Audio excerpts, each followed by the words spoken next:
Christopher Potter, bonjour. Bonjour. Alors, vous êtes donc le fondateur et le président de CEO Vision, une entreprise que vous avez créée en 2011. Je rappelle donc rapidement votre parcours. Vous êtes donc DSI des activités bourse du Crédit Agricole jusqu'en 2009. Oui.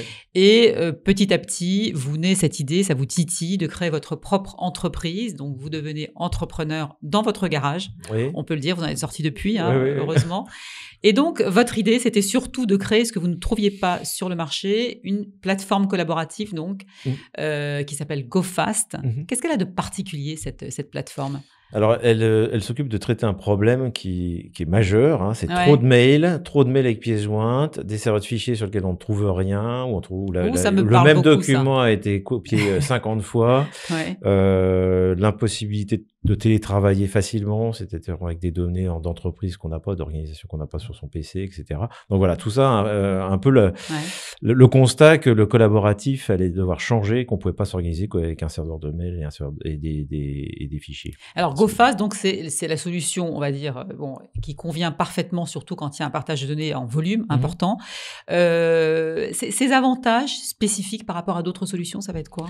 Alors déjà, au niveau de l'interface utilisateur, on a voulu, parce que des concurrents, on va dire qu'il y en a des dizaines, on a vu que l'interface utilisateur soit simple, ou la plus simple possible. Très ergonomique. Voilà, pour les facile. utilisateurs, et quel que soit leur degré de connaissance informatique. Ouais. Donc et d'ailleurs, on fait évoluer le produit en s'asseyant avec des utilisateurs, en essayant de comprendre leurs problèmes, etc. En open source ? Et tout ça en open source. Pourquoi ? Alors, en open source, parce que déjà, c'est des technologies maintenant très matures. Donc très intéressante technologiquement face aux composants propriétaires. Et puis il y a des questions de coûts aussi.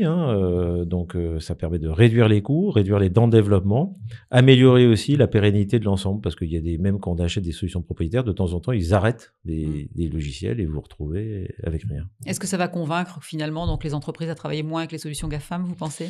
Alors je pense que tout le monde est concerné, c'est-à-dire que, et puis c'est où on met nos données, c'est-à-dire que nous on a deux solutions. On a une solution SaaS souverain, une solution on-premise, c'est-à-dire dans votre data center, vous savez exactement où sont vos données.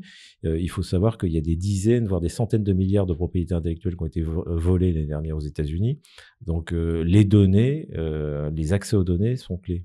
Alors, est-ce que ça sécurise plus la donnée ? Est-ce que c'est plus cohérent avec la RGPD notamment ? Oui, la RGPD et le Cloud Act, puisque le Cloud Act fait que le département de justice américain peut réquisitionner, dans le cas de crimes graves, des données n'importe où dans le monde, dans un data center de Microsoft en France ou d'Amazon, etc. Donc c'est RGPD et Cloud Act. Il faut savoir où sont ces données, c'est impératif.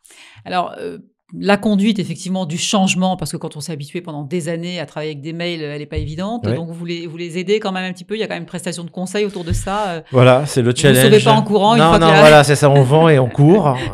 Justement, là, il faut aider. Alors, il faut monter des équipes de change, on va dire, en interne, mais aussi, on amène de la prestation de notre côté. Il y a de la matière grise. Voilà, avec beaucoup d'expérience pour tous les secteurs, puisqu'en fait, on retrouve des similitudes par secteur, évidemment. Et donc des transformations par secteur. Et le changement se fait en douceur. Voilà, c'est ce qu'il faut. Alors, cette solution, vous l'avez créée dès le départ, vous l'aviez imaginée en plusieurs langues, donc ça veut dire quoi ? Vous avez une idée à la tête ? Ah oui, tout à fait. Alors déjà, on a eu en 2015, on a gagné un marché européen qui est une agence fédérale en Belgique. Donc il fallait de toute façon qu'il y ait 3 langues, français, anglais et néerlandais. Et puis de toute façon l'idée c'est que c'est développer à l'export. Donc pour nous l'axe sera les pays, on va dire, anglophones dans un premier temps, parce qu'en fait la multiplication des langues multiplie les coûts quand même, c'est-à-dire c'est la doc qu'il faut changer, l'interface, etc. Donc ça sera et puis le marché américain, c'est 50% des dépenses mondiales de l'informatique. Écoutez, aujourd'hui, tout va bien. Vous êtes sorti du garage. Vous travaillez avec des grands comptes, avec des grandes régions de France, avec le ministère des Finances. Oui, tout à fait. Donc, dans le secteur public, il y a un fort développement. Je pense que côté secteur privé, la prise de conscience va aussi arriver. Et donc, oui, tout se développe très bien.